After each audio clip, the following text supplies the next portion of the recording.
Hello oboe players. This video is intended to show you exactly how to assemble your oboe. So when you first get it, you'll want to make sure that you open the case correctly. You notice that my case here has the latches that open up. Very important that you open the case correctly. If you open it upside down, then things will fall out and fall onto the floor. Whenever possible in the beginning, you should open up your case while it's on the floor. So as I open up the latches, I'm going to very carefully open the top, and that will show or expose all the oboe parts. There are 3 parts to the oboe. There is the upper joint, the lower joint, and the bell.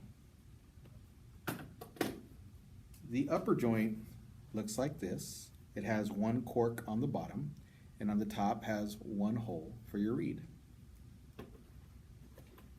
The lower joint also has 1 cork, but you'll notice the main difference here are these pinky keys that protrude from the bottom. And then the bell is shaped like a bell. It's very easy to identify.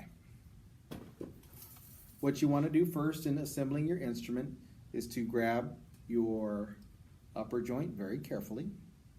Notice I have the cork here on the bottom and the hole on the top for the reed. Then I'm going to take the lower joint in my other hand, and I'm going to attempt to piece them together. They do not go cork to cork, does not work.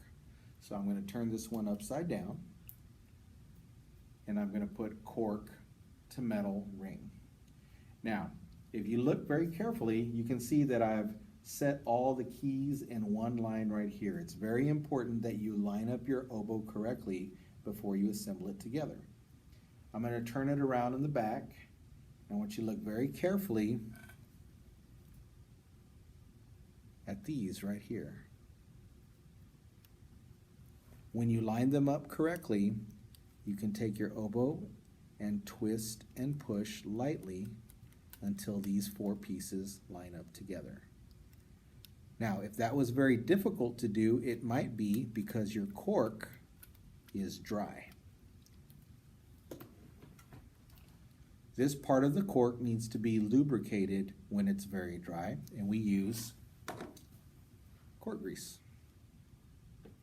In order to do that, you take a little bit out and just run a little bit on your cork. You don't want to put too much and you don't want to put too little. Once again, I'll line up my pieces correctly. I've got all my keys in one line right here. I'm going to fit cork to ring. You can see how the keys are in line. And in the back, you can see the 4 pieces as they go together. Now, I don't want to put too much pressure on these metal keys, so I'm going to grab places on the oboe where there's not very many keys, and I'm going to be very lightly and very carefully twist and push until they join together. This time was much easier because of the fact that I put some cork grease on it. Now, in order to put the bell will go at the bottom, and once again, you notice that there is some cork here. So if you need to, you'll lightly put some cork grease. Cork grease is not something that you do every time you put the instrument together. It's only as needed. So if the 2 pieces don't fit together very easily, you put a little bit of cork grease, not too much, and you put it back together. Now, this is a very student oboe here.